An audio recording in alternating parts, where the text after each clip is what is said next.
이어서 우리 정비법의 추진위원회하고 조합에 관한 두 번째 파트 문제를 풀어보도록 하겠습니다.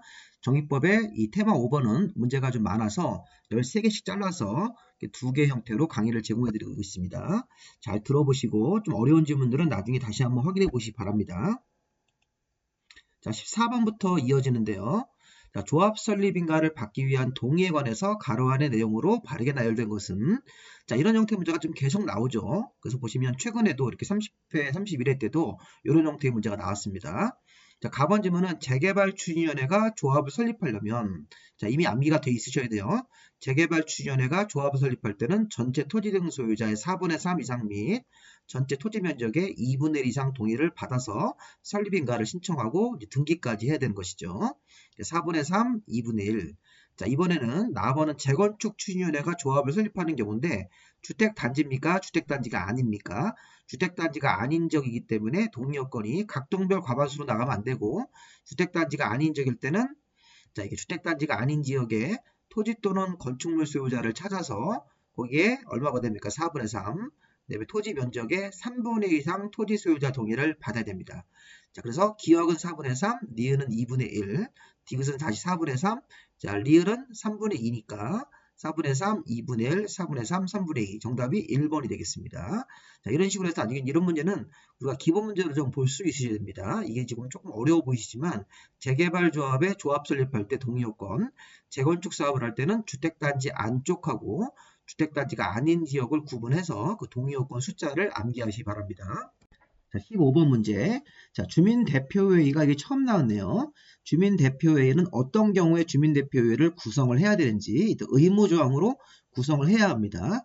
자, 주민대표회의에 관한 설명으로 틀린 것은, 자, 주민대표회의는, 자, 사업시행자가 조합이 아니고 시장문수 등이나 토지주택공사 등이 사업시행자로 들어올 때 우리 주민들이 주민대표회의를 구성을 해야 됩니다. 1번 지문 보시면, 자, 토지성 소유자가 조합을 만들어서 사업할 때는 주민대표회의가 없는 것이고, 자, 지금처럼 보세요.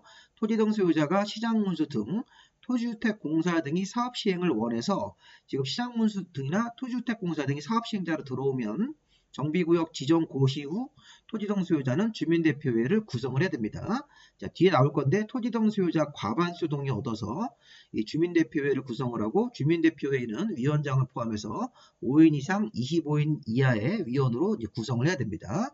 자, 지금 주민대표회의가 구성되는 그런 요건, 시장문수 등이나 토지주택공사 등의 사업시행을 원해서, 자, 시장문수 등이나 토지주택공사가 시행자로 들어오면 정비구역 지정고시 후 주민대표회의를 구성을 해야 된다. 인원수는 위원장 포함해서 5인 이상 25인 이하 맞습니다. 자, 세 번째, 주민대표회의는 토지등 소유자 과반수 동의를 얻어서 구성을 합니다. 맞고요. 주민대표회의는 위원장, 부위원장 각 1명씩을 뽑고 1명 이상 3명 이하의 감사를 두게 되어 있습니다. 그래서 주민대표회의도 이런 그 대표에서 일할 사람들을 뽑아야 됩니다. 자, 상가세입자나 주민대표회의는 사업시행자인 시장문수나 토지주택공사 등한테 철거에 관한 사항에서 의견을 제시할 수 있습니다. 자, 의견 제시할 수 없다가 아니라 의견을 제시할 수 있는 겁니다. 여기 상가세입자 같은 세입자나 아까 얘기했던 주민대표회의는 사업시행자가 누굽니까? 시장문수 등이나 토지주택공사 등이 철거 같은 거를 할 때 이런 시행규정을 이 사업시행자가 정할 때 의견을 제시할 수 있다기 때문에 정답이 5번입니다. 자, 주민대표회를 보시면 구성 의무, 어떤 경우에 주민대표회를 구성을 해야 합니까? 자, 시장문수 등이나 토지주택공사 등의 사업시행을 원해서 시장문수 등이나 토지주택공사 등이 시행자로 들어오면 주민대표회를 구성을 해야 됩니다. 자, 위원장 포함해서 5인 이상 25인 이하로 구성을 하고 과반수 동의를 얻어가지고 시장문수 등한테 승인을 얻어야 됩니다. 자, 그 다음에 주민대표회의는 위원장, 부위원장 각 1명씩을 포함하고 1명 이상 3명 이하의 감사를 두게 되어 있습니다. 이 지문도 뒤에 한 번 더 나옵니다. 시험 지문으로. 자, 의견 제시, 주민대표회의나 세입자, 상가세입자를 포함해서 자, 사업시행자한테 의견을 제시할 수 있습니다. 아까처럼 뭐 시행규정 같은 내규를 만들 때 사업시행자한테 의견을 제시할 수 있다. 여기서 보시면 사업시행자는 누굽니까? 아까 얘기했던 시장문수 등이나 토지주택공사 등이겠죠. 자, 이런 사람들이 시행규정 같은 거 만들 때 의견을 제시할 수 있는데, 뭐 철거를 언제 해달라 이렇게 주민대표회의나 세입자가 철거 같은 거에 대해서 의견을 제시할 수 있고, 그다음에 주민의 이주라든가 세입자 퇴거에 관한 사항, 이런 것들 이제 어떤 시기 같은 것들을 정해서 이주나 퇴거 같은 것들에 대한 어떤 시기 정도, 시기 조정 같은 것들에 대해서 의견을 제시할 수 있습니다. 보상 문제, 정비사업비에 대한 부담, 세입자에 대한 뭐 임대주택 같은 것들의 공급 이런 거에 대해서 주민대표회나 세입자들이 의견을 제시할 수 있습니다. 시행자한테. 아까 우리 문제에서는 의견을 제시할 수 없다고 그랬으니까 이게 가장 기본적으로 있는 조항을 없다고 그랬으니까 틀린 것입니다. 자, 16번 문제. 자, 정비사업의 시행에 관한 설명이다. 옳은 것은 자, 세입자 세수가 자, 토지동 소유자의 3분의 1에 해당되면 시장문수 등은 토지주택공사 등을 주거환경 개선사업 시행자로 정하는 경우에 세입자 동의를 받지 않는다. 자, 이거 우리 앞에서 보신 거죠. 우리 앞에서 이제 네 번째 테마에서 보신 것인데, 자, 주거환경 개선사업의 시행자를 정할 때는 자, 원칙적으로 토지등 소유자 3분의 1 이상 동의와 세입자 과반 동의를 받아서 자, 여기 시장문수나 토지주택공사 등을 주거환경 개선사업의 시행자로 정하는데 원래가 토지등 소유자 3분의 2, 세입자 과반인데 자, 지금 토지등 소유자, 세입자 수가 토지등 소유자의 2분의 1 이상이면 2분의 1 이하죠. 이하. 그러니까 3분의 1이 해당되겠네요. 그러면 자, 지금 토지주택공사 등을 시행자로 정할 때 세입자 동의를 받지 않습니다. 근데 이 원문을 보시면 이 주거환경 개선사업의 시행자를 정할 때는 토지등 소유자 3분의 2 이상 세입자 과반 동의를 둘 다 받아야 되는데 자, 세입자 세수가 토지등 소유자 2분의 1 이하인 경우에는 세입자 동의 안 받고 앞에 3분의 2만 동의받으면 되죠. 주거환경 개선사업의 시행자를 정할 때 근데 지금 3분의 1이기 때문에 2분의 1 이하 범위 안에 들어갑니다. 들어가기 때문에 세입자 동의를 받을 필요가 없습니다. 그래서 1번 질문 틀린 겁니다. 자, 이렇게 세 군에는 문제가 좀 어렵게 나옵니다. 이렇게 우리 앞에서 배운 내용인데 이런 식으로 좀 어려운 질문들을 해석할 수 있어야 되겠습니다. 자, 2번 질문도 우리 예전에 배우신 거죠? 재개발 사업할 때는 토지등 소유자가 20인 미만인 경우에 20명 미만인 경우에는 조합을 설립하지 않고 토지등 소유자라는 이름으로 직접 시행자가 될 수 있으니까 30인이면 토지등 소유자 이름으로 시행을 못하고 조합을 설립해서 해야 됩니다. 자, 2번 질문도 틀렸죠? 재개발 사업은 토지등 소유자가 20인 미만인 경우에 토지등 소유자 이름으로 직접 시행할 수 있기 때문에 30인이면 그 조건에 안 맞습니다. 1번, 2번 다 틀렸네요. 자, 3번. 자, 재건축 추진위원회가 승인을 얻은 날로부터 2년이 되었음에도 조합 설립 인가 신청을 안 하면 시장문수 등이 직접 시행자 될 수 있다. 이건 2차 시행자. 자, 2차 시행자로서 이거 같은 경우는 3년으로 봐야 됩니다. 3년. 3년으로 보셔야 되겠습니다. 4번에 보시면 추진위원회는 토지등 소유자 수가 200인인 경우에 5명 이상의 이사를 두어야 된다. 자, 이 질문 같은 경우는 잘 보세요. 자, 토지등 소유자 수가 100명 이상일 때는 5명 이상의 이사를 두는 건 맞는데 주어가 누굽니까? 자, 지금 이렇게 이사를 두는 거는 조합이 두는 거지 추진위원회가 이사를 두는 게 아니지 않습니까? 이 앞에 주어를 바꾼 겁니다. 자, 이런 문제 굉장히 혼동하기 좋죠. 완전히 함정을 판 건데 토지등 소유자 수가 100명 이상일 때는 5명 이상의 이사를 두어야 된다. 제가 앞에서 이제 이사일수가 되게 중요하다고 얘기를 했습니다. 그러니까 요 이사일수만 읽다 보면 이걸 맞는 질문으로 가지고 4번 체크하고 나오시면 이게 틀립니다. 정답이 5번입니다. 지금. 자, 4번이 틀리는 이유는 추진위원회가 이사를 두는 게 아닙니다. 조합이 토지등 소유자 수가 200명일 때는 5명 이상의 이사를 두어야 된다. 이렇게 바꿔야 됩니다. 이 주어를 잘 보셔야 됩니다. 그 다음에 5번은 주민대표회 앞에서 보신 거죠. 주민대표회는 토지등 소유자 과반수 등을 얻어서 구성하고 위원장, 부위원장 각 한 명씩을 포함해서 한 명과 한 명 이상 3명 이하의 감사를 두는 것이죠. 그래서 보시면 위원장, 부위원장 각 한 명씩 두고 한 명 이상 3명 이하에서 숫자를 정해가지고 감사를 두는 것이니까 5번 지문이 맞습니다. 정답이 5번입니다. 이 4번 같은 거 굉장히 혼동할 수 있으니까 조심하셔야 됩니다. 그리고 3번 질문도 전혀 우리가 해석을 못 하시는 분들 많이 계시는데 추진위원회가 구성 승인을 받고 나서 2년이 아니라 3년이 되었음에도 조합 설립인가 신청 안 하면 시장문수 등이 직접 2차 시행자로 들어갈 수 있습니다. 자, 우리 좀 전에 봤던 그 3번 질문에 대한 해설은 여기 보십시오. 우리 예전에 배웠던 우리가 2차 공공시행자, 여기 재개발, 재건축 둘 다 해당이 됩니다. 그럼 시장문수 등은 재건축, 재개발 사업이 원래 조합이 사업 시행하는 건데 다음 법정된 사유가 있으면 시장문수 등이 직접 시행자로 들어가거나 토지주택공사 등을 시행자로 정할 수 있다 이렇게 되어 있습니다. 그리고 이렇게 시행자로 지정고시가 되면 그 시행자로 지정고시가 된 다음 날부터 추진위원회 승인이나 조합 설립 인가는 취소가 돼가지고 조합이나 추진위원회는 없어지는 겁니다. 자, 왜냐하면 조합을 빼고 2차 시행자로 변경되는 거기 때문에 자, 2차 공공시행자가 누가 들어옵니까? 시장문수가 직접 들어올 수도 있고 토지주택공사 등이. 근데 그 사유를 보시면 천재지변 같은 불가피한 사유로 긴급한 경우도 있지만 2번 보시면 정비사업의 시행 예정일로부터 2년 안에 사업시행인가 신청 안 하는 경우 이 조항은 재건축은 적용할 수가 없습니다. 자, 자, 문제는 3번을 아까 문제에서 낸 거죠. 추진위원회 승인 없고 3년이 되는 날까지 조합 설립 인가 신청이 없거나 아니면 조합 설립 인가일로부터 3년 안에 사업시 인가 신청을 안 한 경우인데, 근데 이 경우는 이제 우리가 조금 공부하신 분들은 좀 혼동할 수 있는 게 우리 앞에서 봤던 정비구역의 해제, 그 해제 때문에 헷갈립니다. 자, 이거 보십시오. 자, 우리 정비구역의 해제와 지금 구분을 좀 해주셔야 되는데, 자, 우리 정비구역의 해제를 할 때는 우리 앞에서 자, 기본계획에서 정한 예정일로부터 3년 안에 정비구역 지정고시, 정비구역 지정 신청 안 하면 3년 되는 날 다음 날 해제, 정비구역 지정고시가 되고 나서 2년 안에 추진위원회 승인 신청 안 하면 2년 되는 다음 날 이 정비구역 같은 게 해제가 되고, 또 추진위원회 승인 받고 나서 조합 설립 인가 신청도 2년 안에 해야 되고 안 하면, 근데 문제는 뭐냐면 아까 우리 보세요. 아까 문제가 추진위원회 승인을 얻고 3년 안에 조합 설립에 인가 신청 안 하면 2차 시행자로 변경된다 이런 말이 있었습니다. 근데 지금 보세요. 3년이란 기간을 줬는데 여기서 2년 안에 인가 신청 안 하면 정비구역이 해제가 된다고요. 이게 모순되죠. 다시 한번 보세요. 추진위원회 승인 없고 3년 안에 조합 설립 인가 신청 없으면 이게 2차 시행자로 이게 변경되는 사유가 됩니다. 그래서 시장운수 등이 직접 들어오거나 토지주택공사 등이 들어온다고요. 근데 그 내용을 이 그림에다 적용을 해보시면 추진위원회 승인을 받은 날로부터 3년 안에 조합 설립 인가 신청 안 하면 3년 되는 다음 날에 2차 공공시행자로 바뀐다고요. 근데 문제는 여기 중간에 2년 안에 인가 신청 안 하면 이게 해제가 된다고 되어 있습니다.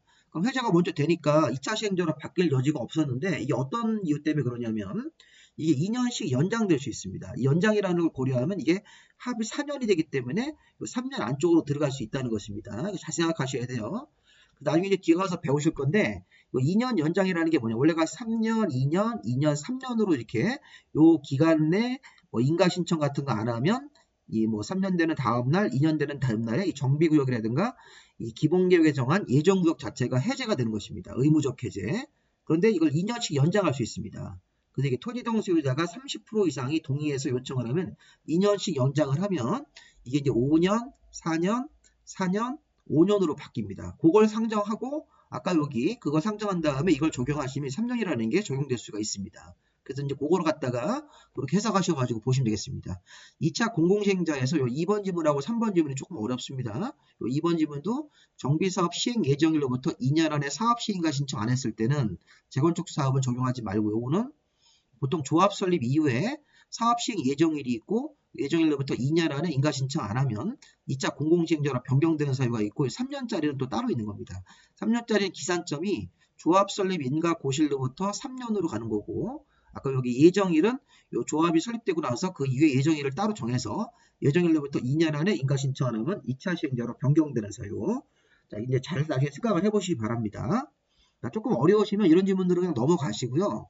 지금 이제 문제를 푸실 때는 아까 16번 문제 같은 경우는 여기 3번과 4번이 어려워서 약간 심한 문제를 볼 수도 있지만 이 5번에서 답이 쉽게 나오기 때문에 정답을 우리 5번으로 확인하셔야 됩니다. 좀 어려운 질문들이 있더라도 답이 쉽게 찾아지면 이거는 일반 문제로 봐야 됩니다. 심한 문제라기보다는. 심한 문제는 뭐 지문 자체가 다 어렵거나 이러면 심한 문제로 볼 수가 있습니다. 이거는 이제 답이 쉽게 나오기 때문에 조금 어려운 지문들이 있더라도 이 4번도 굉장히 함정입니다. 이거 갖다가 요거 뒤에 거만 보시면 안 됩니다. 주어를 보셔야 됩니다. 자, 이렇게 해서 우리가 보시고요. 자, 17번 문제. 조합의 임원에 관한 설명이다. 틀린 것은 조합의 임원 그러면 조합장, 이사, 감사겠네요. 자, 토지동 소유자가 100인을 초과하는 경우에는 자, 아까 조합에 두는 이사의 수가 원래는 3명 이상인데 100명을 초과할 때는 조합은 토지동 소유자 수가 그럴 때는 5명 이상의 이사의 수를 줘야 된다. 맞습니다. 자, 조합 임원의 임기는 3년 이하로 하고 연임할 수 있으니까 이것도 맞겠죠. 자, 조합장이 아닌 임원임은 이사나 감사겠네요. 그런 사람들은 대의원이 될 수가 없으니까 될 수 있다고 그랬으면 바로 틀렸네요. 이거 답이 3번이겠습니다. 조합장은 대의원이 될 수 있지만 이사나 감사는 대의원 될 수 없습니다. 항상 이거 기억하셔야 됩니다. 자, 조합의 임원은 같은 목적의 정비사업을 하는 다른 조합에 가서 임직원을 겸할 수 없습니다. 겸직금지. 시장운수 등이 자, 전문조합 관리인 같은 경우를 선정한 경우에는 전문조합 관리인이 업무를 대행할 임원. 자, 전문조합 관리인이 선정이 되고 나면 이 임원은 당연히 퇴임하는 것입니다. 자, 또 새로운 게 나왔네요. 자, 전문조합 관리인은 임원을 대신해서 일할 사람이라고 생각하시면 되겠습니다. 자, 우리가 이런 경우 한번 보세요. 정답을 일단 3번으로 체크하시고 자, 전문조합 관리인의 선정, 이렇게, 이런 것들은 뭐 정관으로 정하게 되어 있는데, 자, 다음에 해당하는 경우에는, 자, 이렇게 시장 군수 등이 조례로, 자, 변호사나 회계사 등 일정한 자격 요건을 갖춘 사람을 전문조합 관리인으로 선정해서 조합 임원의 업무를 대행하도록 해야 된다.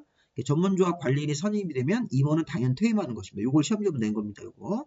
근데 어떤 경우에 이제 임원을 대신해서 이런 전문조합 관리인이 들어온 거냐면 조합 임원이 사임했거나 아니면 해임당했거나 유고 어떤 사고가 있는 거죠. 그런 이유로 6개월 이상 선임이 안 되게 됩니다. 재선임이 안 되고 그러면 그때는 6개월 지나고 나서 이렇게 시장문수 등이 전문조합 관리인 같은 이런 변호사라든가 회계사 같은 전문 지식이 있는 사람들을 전문조합 관리인으로 선정해서 임원의 업무를 대행하도록 할 수 있습니다. 그래서 여기 전문조합 관리인이 선임이 되면 임원은 당연히 퇴임하는 것입니다. 이런 것도 한번 생각해 보시고 여기 1번 정도만 전문조합 관리라는 것도 좀 알아두시기 바랍니다. 자, 18번 문제. 자, 조합의 정관. 자, 이거는 우리 앞에서 본 것이죠. 조합의 정관에는 여러 가지 내용들이 들어가는데 이 정관을 변경할 때는 원래는 전체 조합원의 과반수 동의 얻어서 변경인가를 신청하되 6가지 항목은 3분의 2 이상 찬성을 요구해서 찬성을 얻어가지고 변경인가 신청하는 경우가 있습니다. 정관 변경할 때. 자, 정비구역의 위치 같은 것도 있었고 조합의 비용 부담, 정비사업비 부담 시 같은 돈 문제, 그 다음에 시공자 설계자 선정, 시공자 설계자 선정할 때도 선정하려고 하면 돈이 들어가기 때문에 이것도 돈 문제로 볼 수 있습니다. 근데 청산금의 징수 지급은 어떤 금전을 지출하는 돈 문제가 아니라 청산금을 어떤 식으로 징수할 거고 어떤 식으로 지급하는 어떤 내부 규정을 정하는 거기 때문에 이런 것들은 기본적인 사항으로 간단한 사항으로 보고 1번, 2번, 3번, 5번은 중요한 사항으로 봐서 3분의 2 이상 동의 얻어가지고 정관 내용을 변경하는 서류 만들어서 변경인가를 신청합니다. 정답이 4번입니다. 이 4번은 간단한 사항이라고 보셔야 됩니다. 자, 정관의 내용은 요 기역, 니은, 디귿, 리을 시작해서 쭉 해가지고 여기 히읗번으로 끝나는 게 아니라 가나다 해가지고 라번까지 있고 라번이 또 대통령령으로 정한 상이니까 굉장히 많습니다. 한 30여 가지가 이게 있는데 정관의 내용 중에서 그 중에서 아까 제가 분홍색으로 강조한 거 제가 설명하고 있습니다. 조합원의 자격, 조합원의 제명 탈퇴 규정, 이게 되게 중요한 조항입니다. 정비구역의 위치도 되게 중요하죠. 면적, 그 다음에 조합이 돈을 어떤 지출하는 조합의 비용 부담 문제, 조합의 회계, 정비사업비 부담 시기 절차, 그 다음에 시공자 설계자 선정. 자, 이런 것들은 정관 내용을 변경할 때 자, 3분의 2 이상 동의를 얻어가지고 변경인가 신청을 해야 됩니다. 요 파란색 동의, 요 파란색 같은 경우는 상대적으로 좀 간단한 사항이라서 이런 걸 변경할 때는 변경인가 3분의 2 동의가 아니라 변경인가도 안 받고 동의도 안 받은 다음에 이거 간단하게 변경 신고로 처리할 수 있는 사항입니다. 나중에 한번 볼 겁니다. 여기 보시면 원래 정관을 변경할 때는 총회를 개최해서 자, 조합원의 과반수 동의 얻어가지고 시장수동한테 인가를 받아야 되는데 아까 분홍색으로 체크한 것들은 3분의 2 이상 동의 받아가지고 변경 인가를 받아야 됩니다. 자, 그리고 별도로 아까 여기 위에서 파란색으로 체크한 것들은 3분의 2 이상 동의 같은 거 받아서 변경 인가가 아니라 여기 써 있는 것들은 기본적으로 이거는 변경 신고 사항이다. 이렇게 좀 보시면 되겠습니다. 그래서 일단은 정관의 내용은 이렇게 여러 가지가 있고 그 다음에 분홍색 정관의 내용들을 변경할 때는 원래 기본적으로 이렇게 뭐 여기 뭐 1번이라든가 이런 미음번 같이 하얀색 같은 것들을 이런 걸 변경할 때는 전체 조합원의 과반수 동의가 나와서 변경인가를 받으면 변경 절차로 들어갈 수 있습니다. 정관 내용 중에서 그리고 분홍색으로 체크한 것들은 3분의 1 이상 동의 얻어가지고 변경인가 신청이고 그 다음에 여기 지금 이렇게 파란색으로 체크한 것들은 이거는 신고사항이다. 굉장히 어렵습니다. 이 정관 문제가 나오면 굉장히 어려운 겁니다. 이거는. 근데 우리가 문제를 자꾸 보시다 보면 조금 익숙해지는 부분이 있습니다. 그러니까 제가 분홍색을 많이 강조합니다. 3분의 1 이상 동의 얻어가지고 찬성 얻어서 조합원에 변경인가를 받아야 되는 항목들. 원래는 과반수가 원칙인데 자, 19번 문제. 조합의 임원에 관한 설명이다. 틀린 것은 자, 조합의 임원이 임기 만료 후 6개월 이상 조합 임원으로 선임이 안 된 경우에는 시장문수 등이 조합 임원 선출을 위한 총회를 소집할 수도 있습니다. 이렇게 시장문수 같은 관청이 총회를 소집하는 규정도 있네요. 자, 이거 맞습니다. 자, 조합 임원이 결격사유에 해당이 되어서 당연히 퇴임이 되면 퇴임 전에 한 행위도 효력을 잃으면 안 되는 거죠. 효력을 잃지 않고 그대로 유지가 되는 겁니다. 기득권 보호를 해야 되기 때문에 임원 자격이 있는 상태에서 어떤 행위를 했다. 그 이후에 자, 임원이 결격사유자가 되어서 당연 퇴임하게 되면 퇴임 전에 한 행위는 효력을 그대로 유지한다. 이렇게 해야 됩니다. 2번이 틀렸고 2번 답이네요. 자, 총회에서 요청을 해가지고 시장무수 등이 전문조합 관리를 선정한 경우 자, 여기 임원은 당연히 퇴임하는 것입니다. 자, 맞고요. 조합장이 아닌 임원은 대의원될 수 없다. 맞죠? 조합장이 아닌 임원이면 이사나 감사는 대의원될 수 없고 조합장은 대의원될 수 있습니다. 자, 그 다음에 이제 5번이 대의원회가 우리 조합에는 총회가 있고 총회의 권한을 대신 행사하는 대의원회가 있고요. 조합원 수가 100명 이상일 때는 대의원회를 두어야 한다는데 대의원회가 자, 조합장의 보궐선임을 할 수 없다. 이게 맞습니다. 그런데 이사나 감사에 대한 보궐선임은 대의원들이 할 수 있습니다. 이거 굉장히 중요한 조항이고 한번 잘 보시겠습니다. 이거 5번 지문 이거 맞는 지문인데 이거 굉장히 어렵죠. 자, 일단 한번 보세요. 정답을 일단 2번으로 체크하시고 이것도 지금 심한 문제는 아니고 이 5번 지문이 판단하기 어려운데 5번 지문은 맞는 지문으로 봐야 되고 왜냐하면 2번 지문이 확실히 틀렸습니다. 이거 보시면 조합임원이 결격사에 해당돼 가지고 해당되는 때 당연 퇴임이 되면 퇴임 전에 한 행위에 대해서는 효력을 자, 그대로 유지한다 이런 식으로 해석하기 때문에 2번이 답입니다. 근데 나머지 질문도 다 맞는 질문인데 5번은 좀 판단하기 어렵습니다. 이거 보십시오. 자, 지금 대의원회가 대행할 수 없는 항목. 자, 원래가 총회가 결정할 사항이 한 17가지가 있는데 그 중에서 이 12가지는 대의원회가 대행을 못합니다. 다시 한번 총회가 원래 결정하는 사항이 17가지 정도가 있는데 그런데 기본적으로 이 12가지는 대의원회가 대행할 수 없고 총회에서만 결정할 사항입니다.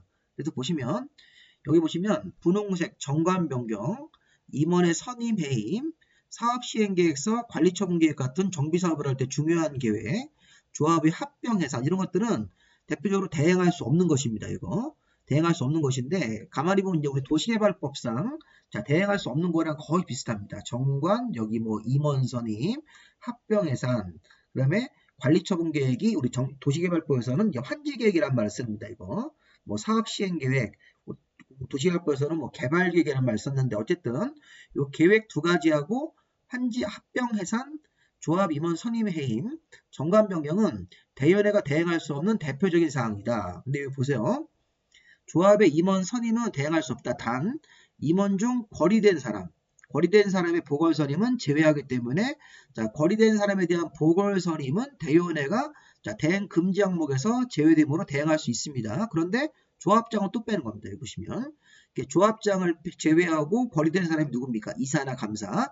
자, 이사나 감사에 대한 보궐선임은 대의원회가 할 수 있습니다. 금지 항목에서 제외되기 때문에 그렇게 해석해야 됩니다. 결론적으로 뭐냐면 이 조항을 해석할 때 조합장을 제외한 이사나 감사에 대해서는 이사나 감사가 거리가 되었다. 그러면 그 사람에 대한 자녀인계에 대한 보궐선임은 대의원회가 대행할 수 있습니다. 왜? 대행 금지 항목에서 제외되어 있기 때문에 이거 이렇게만 일단 정리를 하세요. 정관 변경, 임원의 선임 해임, 사업시행계획서, 관리처분계획서 같은 중요한 계획, 조합의 합병 해산 같은 경우는 자, 대의원회가 대표적으로 대행할 수 없다. 물론 이 파란색도 대행할 수 없는 것입니다. 그래서 일단 이 분홍색을 먼저 공부하시다가 구분을 좀 해놓은 겁니다. 자, 파란색도 주로 이제 돈 문제 같은 거, 돈 문제랑 관련된 것들도 대행할 수가 없습니다. 여기 보시면 뭐 대의원의 선임, 정비사업비의 변경 이런 것들도 총회에서 결정할 사항인데 중요한 거는 일단 분홍색 위주로 특히 분홍색 중에서 6번을 보시면 임원의 선임이나 해임 업무는 대의원회가 대행할 수 없다. 근데 뭐는 제외한다? 보궐선임은 제외된다. 그 보궐선임 같은 거 임원 중에서 이사나 감사에 대한 보궐선임은 자, 대행 금지 항목에서 제외되어 있으니까 대행할 수 있습니다. 그런데 조합장은 또 빼기 때문에 이 조합장을 제외한 이사나 감사에 대해서는 대의원들이 보궐선임을 할 수 있습니다. 그런데 조합장에 대한 보궐선임은 안 되는 것이죠. 그래서 아까 문제로 가보시면 대의원회가 자, 거리된 조합장의 보궐선임을 할 수가 없습니다. 이게 맞는 질문입니다. 근데 이게 만약에 이사나 감사에 대한 보궐선임을 할 수 있다고 하셔야 됩니다. 자, 왜? 아까 다시 한번 임원의 선임 해임 업무는 대행할 수 없는 항목이다. 그러니까 대행 안 되는데 근데 이 선임 자체가 보궐선임일 때는 제외다. 보궐선임일 때는 뭐 이사나 감사 같은 사람들의 자녀임기가 남아있는 상태에서 거리가 되었을 때 보궐선임 같은 것들은 자, 대행 금지 항목에서 제외됨으로 대행할 수 있다. 근데 조합장에 대한 것은 빼라. 조합장 빼고 이사나 감사에 대해서만 제외시켜 주겠다는 겁니다. 그럼 조합장에 대한 보고서임은 총회에서 해야 되는 것이죠. 대의원회가 할 수 없는 것으로 봐야 됩니다. 그래서 아까 문제가 5번 지문이 맞는 것입니다. 자, 조금 어렵습니다. 이게 지금 뒤에 갈수록. 자, 20번 문제. 자, 조합 설립 등에 관한 설명이다. 옳은 것은 자, 재개발 조합이 자, 조합 설립 인가를 받은 날로부터 3년 안에 자, 사업 시행가 신청 안 하면 시장운수 등이 직접 정비사업의 시행자로 들어갈 수 있습니다. 이거 아까 2차 시행자. 2차 시행자에서 이런 거 있었나요? 있었습니다. 추진위원회에서 조합 설립 인가로 가는 거 3년. 조합 설립 인가에서 다시 또 3년 안에 사업 시행가 신청 안 하면 시장운수 등이나 이 직접 들어올 수도 있고 토지주택공사 등을 시행자로 정할 수 있는 2차 공공시행자로 요거 1번 지문 맞습니다. 요거. 두 번째, 재개발 추진위원회가 조합을 설립하려면 토지동 소유자 앞에 4분의 3, 뒤에 면적 2분의 1이니까 요 3분의 2 이거 틀렸습니다. 자, 토지동 소유자 4분의 3 이상 동의 및 토지 면적의 2분의 1 이상 동의를 얻어야 되겠죠. 자, 토지동, 또 나왔네요. 토지동 소유자가 20명 미만일 때, 재개발일 때 토지동 소유자가 조합 설립하지 않고 토지동 소유자 이름으로 사업 시행자가 될 수가 있습니다. 자, 4번 조합은 재개발 조합의 설립 인가를 받은 때에도 토지동 소유자한테 그 내용을 통지하지 아니한다가 아니라 조합이 설립 인가를 받으면 그 설립 인가의 내용 같은 경우를 토지동 소유자한테 통지를 당연히 해야 되는 것입니다. 자, 5번 어디가 틀렸을까요? 추진위원회가 추정분담금 정보를 토지동 소유자한테 제공하는 건 맞는데 그 제공 시기가 조합 설립 인가 신청 전에 제공하는 겁니다. 조합 설립 인가 후가 아니라 조합 설립 인가 신청 전에 자, 여기 추정분담금에 관한 정보를 토지동 소유자한테 제공을 해야 됩니다. 통지하지 아니한다가 아니라 통지해야 되는 것이고 또 추진위원회도 조합 설립 인가 신청 전에 추정분담금 이렇게 각자 조합원들이 내야 될 추정분담금을 계산해서 그 정보를 토지동 소유자 제공해가지고 토지동 소유자가 그 정보를 받아서 재개발 사업에 참여할지 안 할지에 대해서 어떤 정보를 주라는 것입니다. 자, 정답은 지금 1번으로 봐야 되겠죠. 1번 정답입니다. 아까 1차 시행자 빼시고 재개발이나 재건축 사업에서 2차 공공시행자가 들어가는 사유 중에서 보시면 여기 추진위원회 승인 없고 3년 안에 조합 설립 인가 신청이 없거나 조합 설립 인가로부터 3년 안에 사업 시행가 신청 안 했을 때 이때를 요걸 가지고 시험 지문을 낸 거니까 1번 지문이 맞고 여기 지금 3번 같은 경우는 아까도 얘기했지만 이렇게 여기 해제 사유 3년, 2년, 3년에다가 추가적으로 이렇게 2년씩을 가산을 해가지고 해제 기간을 5년, 4년, 5년으로 바꿔놓고 3년을 적용하시면 이렇게 딱 들어맞습니다. 여기 4년이라는 거 4년, 5년 안에 그 3년이 들어갈 수 있기 때문에 그거를 가정해가지고 한번 문제를 한번 생각해 보시기 바랍니다. 자, 심화 문제 한 6개는 있는데 이거 마저 풀어보겠습니다. 자, 우리 심화 1번 문제는 철회를 했을 때 제가 앞에서 이제 철회서를 2개를 만들어서 하나는 자, 동의의 상대방인 추진위원회 쪽으로 보내고 나머지 하나는 이 시장운수 구청장 같은 시장운수 등한테 각각 발송한다고 그랬고 이 철회 효력 발생일은 빠른 날 발생한다고 그랬습니다. 그래서 이게 지금 보시면 문제를 한번 읽어보겠습니다. 토지동 소유자 갑이 추진위원회에다가 이 재개발 조합 설립에 대해서 동의를 했습니다.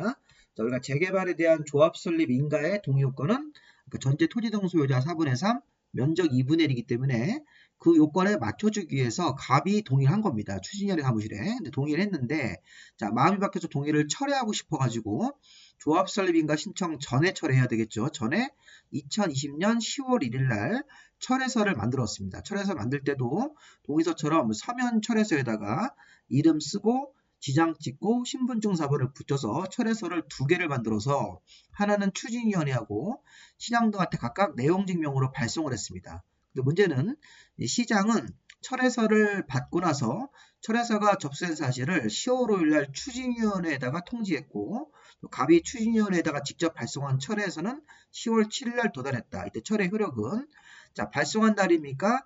10월 5일 날 도달한 날입니까? 10월 7일 날 도달한 날입니까? 자, 10월 5일이 이게 답이 되겠습니다. 자, 왜 그런지 한번 좀 보겠습니다. 자, 지금 그림으로 좀 보시면 철회서를 만들어서 내용 증명 우편으로 10월 1일 날 발송을 했습니다. 시장운수 등한테 발송을 했고 하나는 동의의 상대방인 추진위원회 쪽으로 발송을 한 겁니다. 10월 1일 날 발송을 해서 시장운수가 이거를 접수를 받아가지고 시장운수 등은 철회서가 들어오면 다시 이거를 10월 5일 날 이렇게 통지하도록 되어 있습니다. 그러니까 시장운수 등이 동의 상대방한테 통지를 하고 이렇게 근데 그 통지한 날짜가 10월 5일이고 그럼 10월 1일 날 발송한 게 동의 상대방한테 도달 날짜가 10월 7일이라는 얘기입니다. 그러니까 철회서를 2개를 발송을 했는데 10월 1일 날 시장운수가 접수를 받아서 자, 신앙문수 등이 동의 상대방한테 통지한 날이 10월 5일이고 그 다음에 10월 1일 날 발송한 게 이 동의 상대방한테 직접 도달된 게 10월 7일이다. 그러면 이 발송한 날이냐 혈액 발생일이 10월 5일이냐 10월 7일이냐 어느 날입니까? 자, 동의 상대방이 철회서가 들어왔다는 사실을 알아야 되기 때문에 10월 5일하고 10월 7일 날 먼저 한 날이 10월 5일이기 때문에 빠른 날 철회의 효력 발생이 되는 것입니다. 이거 잘 한번 생각해 보시기 바랍니다.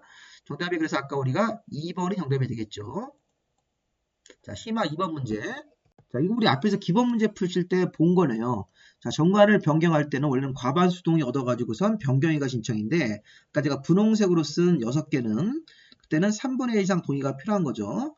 자, 뭐가 있었습니까? 조합원 자격, 조합원의 제명 탈퇴 같은 거, 정비구역의 위치, 자, 조합의 비용 부담, 조합이 돈 쓰는 거, 자, 시공자 설계자 선정할 때도 시공자 설계자한테 돈을 줘야 되기 때문에 이것도 돈 문제로 볼 수 있습니다. 자, 그러니까 지금 1번이네요. 1번. 대의원의 수, 대의원의 선임 절차는 3분의 1 이상 동의가 필요한 사항이 아닙니다. 자, 요거 1번은, 요거는 과반수 동의 얻어가지고 변경인가를 받아야 되는 상황으로 보시고, 요 2번, 3번, 4번, 5번은 3분의 1 이상 동의 얻어가지고 변경인가를 받아야 되는 상황입니다. 다시 한번 보십시오. 정관을 변경할 때는 총회를 개최해서 조합원의 과반수 동의를 얻어가지고, 자, 이게 변경인가를 받아야 된다. 이 정관을 변경한다는 그런 내용을 제출해서 변경인가를 받아야 되는데, 다음 원어는 3분의 1 이상 찬성 얻어가지고 변경인가를 받아야 되죠. 자, 조합원에 관한 규정 2개, 요거 기억니은, 정비구역의 위치, 어떤 조합이 돈을 쓰는 문제, 자, 조합의 비용 부담, 정비사업비의 비용 부담 시기 같은 거, 그 다음에 시공자 설계자 선정 이런 것들은 3분의 1 이상 동의 얻어가지고 변경인가를 제출해서 정관의 내용을 바꿔야 됩니다. 이 6가지 정관에 들어갈 내용들은 굉장히 중요한 내용이라서 3분의 1 이상 조합원의 찬성, 동의 얻어가지고 변경인가를 받아야 되는 사항이라고 봐야 되겠습니다. 자, 3번 문제. 조합에 관한 설명이다. 가장 옳은 것은 심화 3번 문제인데, 자, 토지동 소유자가 재개발 사업 시행하는 경우에는, 자, 토지동 소유자로 구성된 조합을 설립해야만 한다 이렇게 되어 있습니다. 만자를 붙였네요. 그럼 이거는 예외가 없다는 얘기입니다. 예외가 있죠. 재개발 사업할 때 토지동 소유자가 20명 미만일 때는, 자, 조합을 설립하지 않고 토지동 소유자 이름으로 시행자가 될 수 있으니까 만자를 붙이면 이 지문은 틀렸다고 봐야 되겠습니다. 자, 우리 토지동 소유자가 100명을 초과하면 이사의 수가 5명 이상이고 100명 이하일 때는 3명 이상이니까 2명 이하는 무조건 틀립니다. 그래서 우리가 이 재개발 조합 같은 데서, 자, 이사의 수는 기본적으로 3명 이상.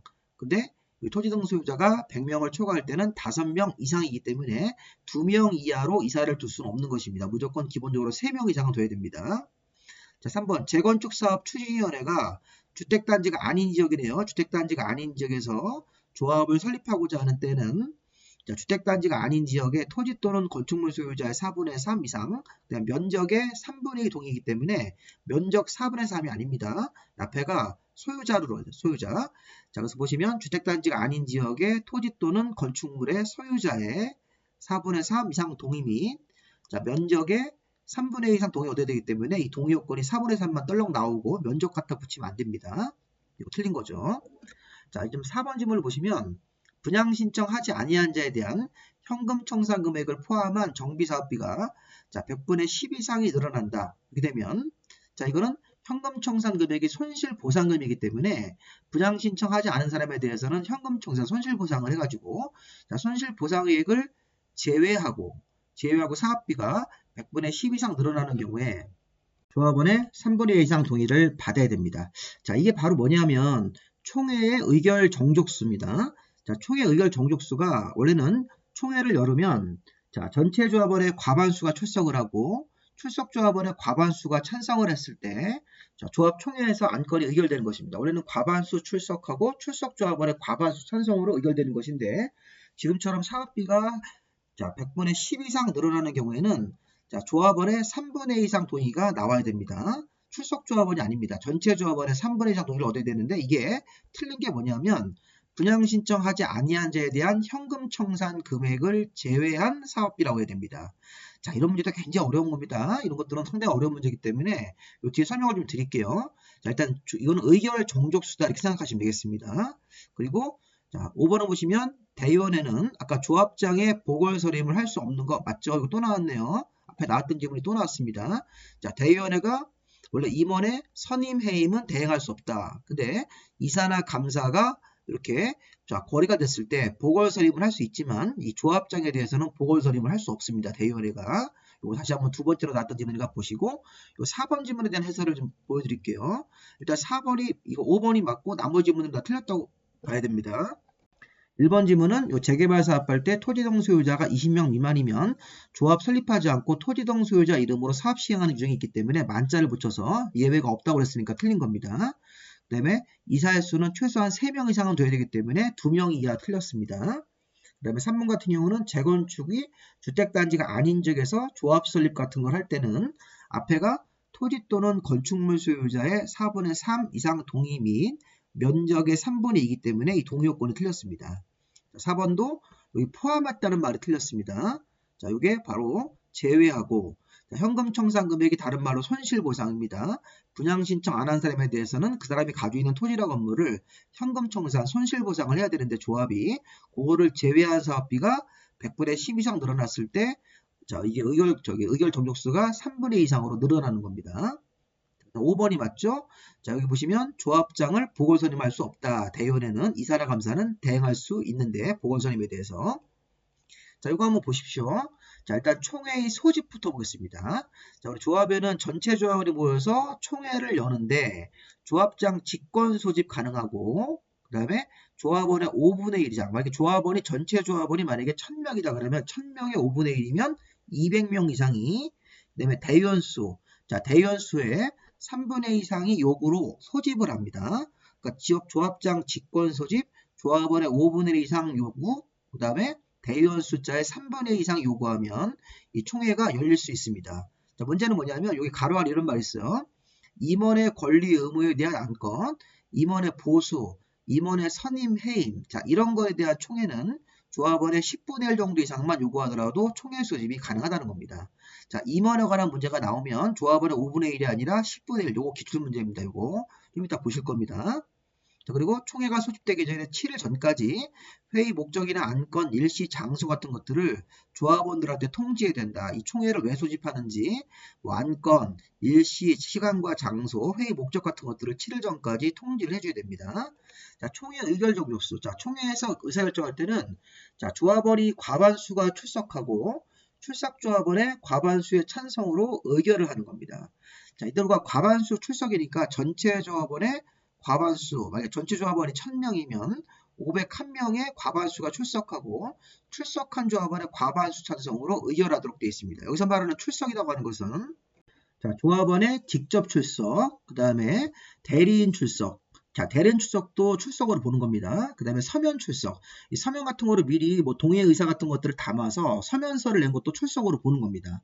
근데 문제는 뭐냐면 이 과반수의 출석에서 아까 전체 조합원이 1000명, 그러면 조합원의 과반수면 501명이 출석해야 되는데 실제 조합원이 직접 출석해도 되고 그 다음에 대리인 출석, 대리인이 가서 원래 기존 조합원한테 어떤 대리인 선임을 받아가 출석하는 것도 출석으로 보고 그 다음에 서면 같은 거로 미리 서류를 작성해서 서면으로 뭐 어떤 동의하겠다 이런 안건을 낸 것도 출석으로 보는 겁니다. 그래서 이렇게 원래 의결 정족수가 과반수가 출석하는데 그 출석이라는 것 자체가 여러 가지가 있습니다. 직접 출석, 대리인 출석, 서면 출석까지 인정한다는 얘기입니다. 그러면 이렇게 과반수가 출석을 해가지고 1000명 조합원에 501명이 그런 형태로 출석을 하고 출석한 조합원의 과반수 찬성으로 의결하는데 다만 이거 보세요. 자, 사업시행계획서의 작성 변경 총회, 관리처분계획의 작성 변경 총회는 이때는 출석 조합원 이런 거 없고 그냥 전체 조합원의 과반수 찬성으로 의결하게 됩니다. 이렇게 아까는 자 과반수가 출석하고 출석한 조합원의 과반수 찬성이면 의결이 되는데 사업시행계획서하고 관리처분계획에 대한 이런 총회는 이때는 출석 같은 거 따지지 않고 기본적으로 전체 조합원의 출석 조합원의 과반이 아니라 전체 조합원의 과반수 찬성으로 의결하도록 되어 있습니다. 그 다음에 3번에 아까 문제 나왔던 거죠. 자, 분양 신청하지 아니한 자에 대한 손실보상이 바로 현금 청산입니다. 분양 신청 하지 아니한 자에 대한 자, 현금 청산 같은 것들을 제외한 나머지 사업비가 자, 100분의 10 이상 늘어날 때는 3분의 1 이상 찬성으로 의결한다. 아까 나왔던 거 문제. 여기서 아까 포함한다고 했으니까 이게 틀린 겁니다. 이런 걸 문제를 내면 이게 이제 의결 정족수 할 때 굉장히 어렵게 우리가 접근할 수 있습니다. 이렇게 한번 생각을 해보시기 바랍니다. 자, 그다음에 이제 심화 4번 문제로 가겠습니다. 그리고 아까 우리 금방 봤던 게 또 문제로 나왔네요. 자, 우리 총회를 소집할 때 관련된 조항으로 괄호 안에 들어갈 숫자로 바르게 나열된 것은 자, 정관의 기재사항 중 조합의 임원의 권리 의무 보수 선임 이런 거. 자, 우리 정관의 기재사항 중에서 조합의 임원의 권리 의무 보수 선임 그다음에 임원의 선임 해임 자, 이런 사항을 변경하기 위한 총회일 때는 자, 조합원의 아까 원래가 조합원이 5분의 1 이상이 요구해서 총회를 소집할 수 있었는데 지금 같은 경우는 10분의 1이죠. 임원에 관한 그런 내용들을 변경하는 총회 소집은 전체 조합원의 10분의 1 정도 이상이 요구하면 자, 총회 소집이 가능한 겁니다. 조합장이 소집하는 형태로. 그래서 이렇게 조합원의 10분의 1 이상이 요구하면 조합장이 소집한다. 요거 10분의 1이 들어가야 됩니다. 원래는 5분의 1인데 요 임원의 권리 의무 임원의 보수, 선임, 해임 이런 것들에 대해서는 10분의 1 정도 이상만 요구 있더라도 조합장이 수집하도록 되어 있습니다. 자, 총회를 수집하려고 하면 총회 개최하기 7일 전까지 회의 안건이라든가 목적, 일시장소를 조합원들 통지하는 거니까 자, 10분의 1하고 여기 7을 들어가야 됩니다. 10분의 1과 7은 어디 있나요? 4번에 있네요. 이렇게 짝짝 풀어보셔야 됩니다. 자, 총회 소집 보시면 직권 소집, 조합원의 5분의 1 이상 요구, 대의원 숫자의 3분의 1 이상 요구로 조합장이 소집을 하도록 되어 있는데 여기 임원에 관한 문제에 대한 총회를 소집할 때는 조합원의 10분의 1 정도 이상만 요구하더라도 소집이 가능하다는 겁니다. 총회 개최되기 7일 전까지 이런 것들에 대해서 관련 내용들을 통지하도록 되어 있고요. 자, 심화 5번 문제. 자, 아까 총회 의결사항 중에서 대의원회가 대행할 수 없는 것이 12가지가 있었습니다. 근데 그거 대행할 수 없는 것을 모두 고른 것은 이런 문제도 어렵죠. 12가지 우리가 암기할 수가 없지만 이런 것들. 자, 조합 임원의 해임 같은 것들. 자, 그 다음에 조합의 해산 업무가 원래 대행할 수 없는 것인데 사업이 완료가 돼가지고 뭐 서류 정리하는 해산 같은 거. 자, 조합의 해산은 자, 대의원회가 대행할 수 없고 총회에서 결정할 사항인데 이 해산 업무가 사업이 다 끝나가지고 해산하는 거는 나머지 어떤 잔여 업무에 대한 해산 업무이기 때문에 대의원회가 대행할 수 있을 것 같은데요. 예외로. 자, 정비사업비의 변경, 자, 전문관리사업자의 선정 이런 것들은 다 이게 어떤 금전을 지출하는 문제이기 때문에 이것들도 대의원회가 결정할 수 없습니다. 전체 조합원의 의사를 물어봐야 됩니다. 자, 리을은 이상하고 기역, 디귿, 리을만 대의원회가 대행할 수 없는 것으로 봐야 되겠습니다. 자, 기역, 디귿, 리을 정답이 이거 3번입니다. 자, 이것도 한번 다시 한번 보세요. 자, 원래가 총회가 결정할 사항들이 한 17가지가 넘게 있는데 대충 계략적으로 17가지가 있는데 그 중에서 12가지 업무는 대의원회가 대행할 수 없습니다. 정관 변경, 자, 임원의 선임 해임, 자, 사업시행계획서, 관리처분계획서 같이 우리 재건축 재개발할 때 중요한 계획 같은 것들을 작성 변경하는 것은 이거는 되게 중요한 업무이기 때문에 대행할 수 없다. 대의원회가. 조합의 합병 해산도 대행할 수 없습니다. 그런데 가로 열고 자, 사업이 완료되고 나서 해산되는 업무는 대행할 수 없는 항목에서 제외해라. 대행할 수 있다는 얘기입니다. 요거하고 아까 요 부분을 시험 문제 낸 겁니다. 여기 가로 안에 있는 거. 문제 스타일이 좀 이렇게 좀 요즘에 좀 안 좋죠. 보시면 이렇게 써가지고 요거 제외되는 거 두 가지로 좀 잘 봐주시기 바랍니다. 그 밖에 뭐 전문관리 사업자를 선정할 때도 돈이 들어가고 사업비의 변경 같은 것도 어떤 돈 문제죠. 자금 차입 돈 문제, 예산 외에 조합원들한테 부담이 되는 계약, 시공자 설계자 감정평가 법인을 선정할 때는 이런 거는 돈이 들어가기 때문에 이거는 대의원회가 대행할 수 없다는 것입니다. 여기도 보면 감정평가 법인을 시장무주 등이 선정하는 경우는 또 제외라고 되어 있으니까 이런 것들도 한번 생각을 해보십시오. 시장무주 등이 선정 계약하는 감정평가 법인을 선정하는 것은 자, 대의원회가 대행할 수 있다고 봐야 됩니다. 요거 아까 세 가지는 대행 금지 항목에서 제외되어 있기 때문에 대행할 수 있는 업무를 보시고 요런 거를 문제를 출제했던 그런 역사가 있으니까 그런 부분을 다시 한번 보시기 바랍니다. 아까 대의원회가 대행할 수 없는 것을 모두 고르면 임원의 해임, 그 다음에 사업 완료로 인한 조합 해산, 원래 해산 업무는 대행할 수 없지만 사업이 완료가 되어서 해산하는 업무는 잔여 업무를 처리하는 거기 때문에 대의원들이 대신할 수 있습니다. 자, 사업비의 변경, 전문관리업자의 선정 변경은 대행할 수 없는 것으로 봐야 되겠죠. 자, 굉장히 어렵습니다. 기역, 디귿, 리을 이렇게 헷갈리시는 분들은 5번으로 답을 찍을 가능성도 많습니다. 이런 것들은 모두 다 아니냐 이런 식으로 이렇게 해석할 수 있는데 잘 생각을 해보셔야 됩니다. 그래서 이런 것들을 우리가 지금 어떻게 보면 잘 찍어서 합격하신 분들도 많이 있습니다. 공법이라는 게 원래 그렇습니다. 그래서 공부라는 게 좀 약간 좀 운도 좀 작용할 수 있습니다. 어찌 보면 실력이 한 70%고 운도 한 30% 작용을 해서 잘 찍어가지고 어떤 분들은 이것도 4번 찍어가지고 또 아쉽게 또 좀 고배를 마시는 분도 계시는데 그러니까 실력도 우리가 좀 어느 정도 있어야지만 잘 찍을 수 있으니까 조금 이제 우리가 생각을 해보시면서 문제를 풀 겁니다. 자꾸 눈에 익히시는 게 중요한 겁니다. 반복입니다. 공부는. 자, 마지막 문제 정리하고 이제 끝내겠습니다. 자, 이번에는 추진위원회가 운영하는 사항 중에서 자, 추진위가 여러 가지 업무를 하는데 자, 추진위원회 구성에 동의한 토지등 소유자한테 등기 우편으로 통지할 사항들이 여기가 있습니다. 자, 이 문제의 핵심은 뭐냐면 추진위원회가 여러 가지 업무를 하면서 관련 내용들을 이제 토지등 소유자한테 알려줄 때 일반적으로는 인터넷에 게재하고 어떤 게시판에 게시하고 이런 식으로 이렇게 알리게 되어 있는데 어떤 중요한 사항 두 가지는 반드시 토지등 소유자가 알 수 있게끔 등기 우편으로 통지하는 게 있습니다. 등기 우편으로 통지하는 게 뭐냐면 여기 보시면 2번 보시면 여기 보면 정비사업비의 분담 기준 이런 것들은 토지등 소유자가 반드시 알아야 되는 항목이기 때문에 등기 우편으로 통지하고 여기 보시면 요거 1번 용어 바뀐 거 재건축 진단의 결과 그 다음에 개략적인 사업시행계획서 자, 전문 관리업자에 대한 선정 추진위원회 위원 선정 이런 것들은 그냥 자, 관청 게시판 이거는 게시판에다가 게시해서 아니면 인터넷에 이렇게 인터넷에 올려가지고 이 토지등 소유자한테 통지할 수 있습니다. 이거 좀 해설을 좀 보면요.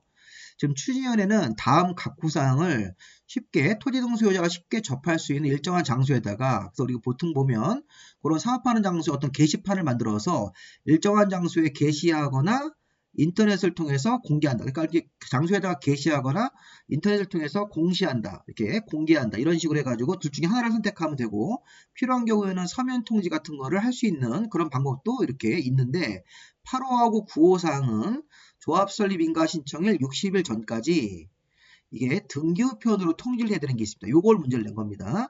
자, 원칙적으로는 추진위원회 업무의 내용을 일정한 장소에다가 게시를 하거나 인터넷을 통해서 공개하면 됩니다. 둘 중에 하나로 공개하면 된다. 이렇게 알리면 되는데 그런데 자, 8호하고 9호의 사항은 조합 설립 인가 신청 60일 전까지 토지등 소유자한테 등기우편으로 통지해야 되는 게 뭐냐? 8호, 9호.